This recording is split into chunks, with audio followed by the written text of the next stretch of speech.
sesi yang awal kita sudah membahas ya apa sih itu stunting ya Kak ya. Iya. Jadi yang di sesi kali ini kita akan membahas mengenai stunting dari hal sebenarnya apa sih yang menyebabkan stunting itu? iya, penyebabnya, kemudian Ada ciri-cirinya.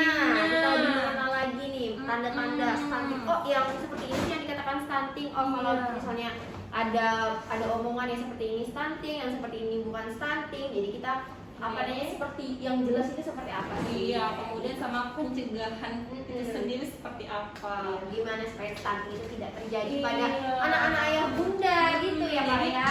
biar nantinya ayah bunda tuh tahu bagaimana sih kita mengetahui bahwa anaknya ini atau balitanya ini stunting gitu. Jadi tidak ada perkiraan-perkiraan wah hanya terlihat dari dia dengan struktur tubuhnya yang fisiknya yang pendek saja sudah langsung disebutkan bahwa dia stunting. Karena sebenarnya banyak ada omongan-omongan seperti itu. Kalau sayangnya ya, jadi kita menghindari supaya hal-hal terkait dari postur tubuhnya pendek itu dikatakan stunting tidak lagi terjadi di sekitar kita. Benar sekali. Oke deh. Sekarang kita masuk aja nih ya setelah kita di sesi yang sebelumnya setelah kita ngebahas apa sih itu stunting. Iya. Kali ini kita langsung masuk aja ya Kak Iri ya. Apa sih penyebab stunting itu ya? Mengenai penyebab stunting ada penyebab langsung dan penyebab tidak langsung. Kalau langsung itu ada kaitannya dengan permasalahan gizi. Permasalahan gizi artinya permasalahan makan. Artinya apa? Singkatnya anaknya kurang makan sih. Itu aja. Iya benar. Jadi mulai lagi dari masa janin gitu ibunya kurang makan sehingga Kurang nutrisi asupannya.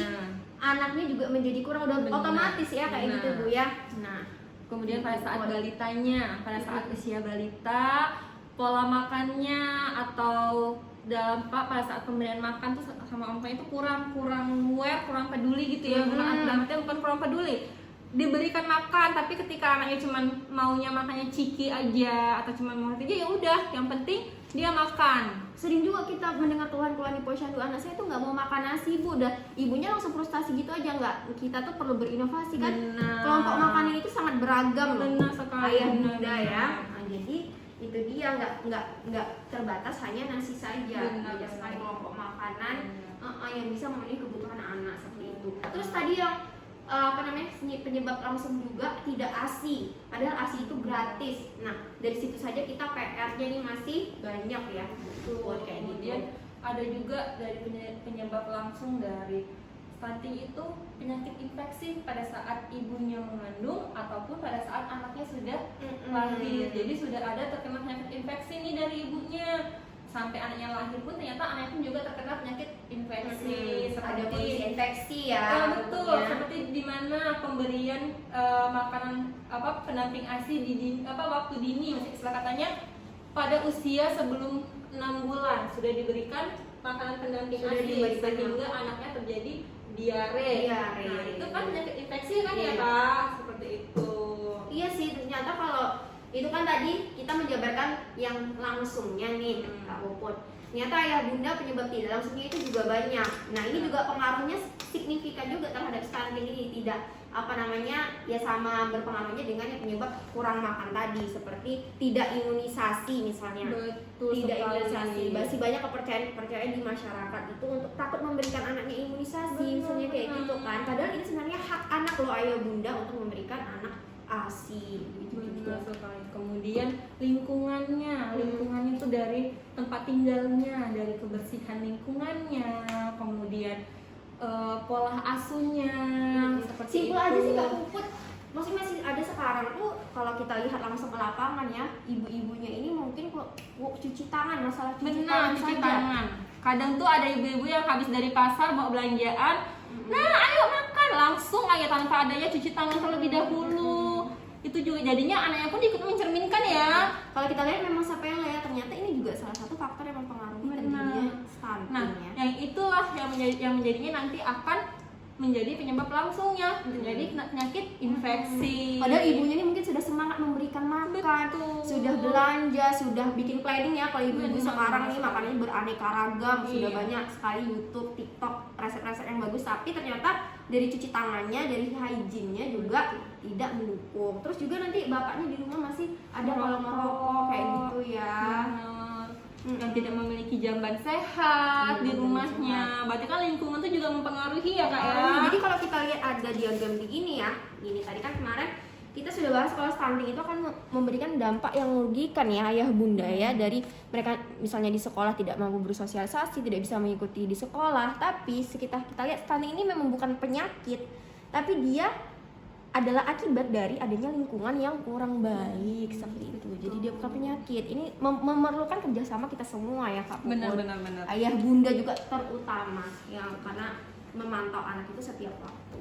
Oke nih, sekarang tadi kita sudah membahas mengenai penyebabnya ya kak. Sekarang kita membahas mengenai ciri-cirinya nih kak. Ciri-ciri, Apa benar. aja sih kak ciri-ciri dari stunting tersebut kak? Penyebab dari stunting. Nah, kita mau nih supaya lebih tahu gimana sih ciri-ciri yang lebih jelas dari stunting ini. Karena kan pengertian dari Kemenkes kemarin kalau stunting itu salah satu tandanya adalah tinggi badan anak yang kurang dari usianya kayak gitu. Jadi apa aja nih? Coba Kak Puput sebutkan. Nah, yang pertama itu ya ada pertumbuhan itu terlambat, tidak sesuai dengan usianya. Itu yang pertama, sudah pasti. Kemudian yang kedua, pertumbuhan giginya lambat. Contoh misalnya pada saat usia yang seharusnya tuh 7 bulan atau 8 bulan sudah ada menumbuhkan gigi-gigi susu pada bayi ya, ternyata dia ini melambat, usia setahun, 1,5 tahun baru tumbuh. Jadi nggak hanya tinggi badannya, dan Benar. juga ya dari segi mental, dari segi gigi itu juga Betul mempengaruhi. sekali. seperti Kemudian itu. pada saat usia 8 sampai dengan 10 tahun, anak itu menjadi lebih pendiam. Kurangnya eye contact pada kita. kurang eye contactnya ya bunda. Benar. Jadi kemampuan bersosialisasinya juga Kurang terhambat akhirnya ya. Benar. Kemudian wajahnya itu nampak lebih muda dari usianya. Kemudian pada perempuannya nanti pada saat dia pubertasnya terlambat seperti itu. Kemudian pada saat dia sudah mulai sekolah, dia performa di sekolah tuh menurun, kurang konsentrasi belajar, kemudian mungkin Sulit sulit mengikuti ya. mengikuti, sulit Mengikuti ya. menangkap, Sulit seperti menangkap, itu. lambat gitu. Memang ada juga penelitian mengatakan jadi IQ teman adik-adik yang mengalami stunting ini juga mereka hanya mampu mengikuti sekolah hingga 7 tahun saja. Jadi udah sampai SMP itu mereka nggak bisa lagi ngikutin. Jadi Kurang itu kan konsentrasi kurang berarti ya, konsentrasi juga tidak kan, fokus kemampuannya dia tidak menyamai berarti. anak-anak yang lain. Benar. Itulah yang pemerintah galakan Betul karena sekali. kerugiannya sesignifikan itu. Nah, tapi kan ya kak, tapi ayah bunda di rumah tuh jangan takut karena stunting ini dapat dicegah loh. Ada 4 pencegahannya. Yang pertama itu pada saat masa remaja putri ya kak ya. Pada saat remaja putri minum tablet tambah darah. Jangan diet ketat ya. Benar Kita sekali. sekarang ini zamannya diet ekstrim karena pengen ngikuti idola seperti apa. Betul. Tapi nggak tahu jangka panjang itu sampai ke stunting. Benar. Gitu. Itu pertama ya dari masa remaja. Terus waktu saat hamil juga perhatikan gizinya, makannya cukup seperti itu ya. Melakukan kunjungan pemeriksaan kehamilan ke bidan dan ke dokter spesialis kandungan. Benar. Minimal Rutin 8 ya. kali kunjungan itu ke bidannya atau ke dokter spesialis kandungannya. Nah, pada saat hamil juga menyusui. Betul. Inisiasi menyusui dini, IMD dan juga ASI eksklusif. Itu masih PR2, jadi kita tekankan lagi ya Kak, Benar. ASI eksklusif. Nah, satu lagi nih yang paling sering terjadi di sekitar kita ya, mengunjungi posyandu rutin. Benar. Terkadang malah nih ya kak ya, Hmm. ibu ayah bunda di rumah nih ketika anaknya sudah selesai imunisasi jarang sekali untuk tetap datang ke posyandu. Gitu ya, karena mereka juga karena ayah bunda mungkin kurang paham nih sebenarnya apa sih manfaat dari berkunjung setiap bulan posyandu itu ya. Karena kita kan kalau melakukan kunjungan setiap rutin ke posyandu setiap bulan, Hmm. kita mengetahui nih pertumbuhan dan perkembangan Si bayi anak, mata kita, iya, benar. sehingga kita mengurangi terjadinya stunting. Iya, jadi Kalau kita misalnya sudah tahu ada nih, oh ini ya. dia masuk nih dalam ciri-ciri stunting tersebut ya kak, jadi bisa kita cegah. Benar. Seperti Jadi itu. ya ayah bunda rutin ke posyandu. Kemudian yang terakhir, pencegahannya itu pada bayi usia 6 sampai 24 bulan diberikan ASI sampai dengan 2 tahun. Kemudian dilanjutkan pemberian MPASI atau pemberian makanan pendamping ASI-nya seperti itu. Jadi makanan pendamping ASI itu tidak diberikan di bawah 6 bulan ya ayah bunda ya. Dia harus di usia 6 bulan ke atas. Gitu. Seperti Ya. itu. Oke deh Kak, ya tadi kita sudah membahas mengenai penyebabnya, ciri-ciri dan pencegahannya ya Kak Yeri ya. Iya.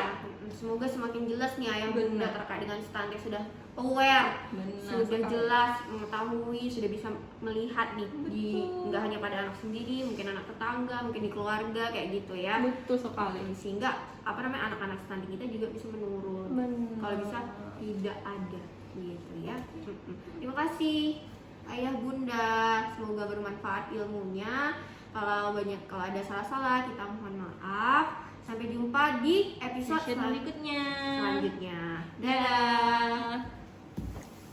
Assalamualaikum Assalamualaikum warahmatullahi wabarakatuh.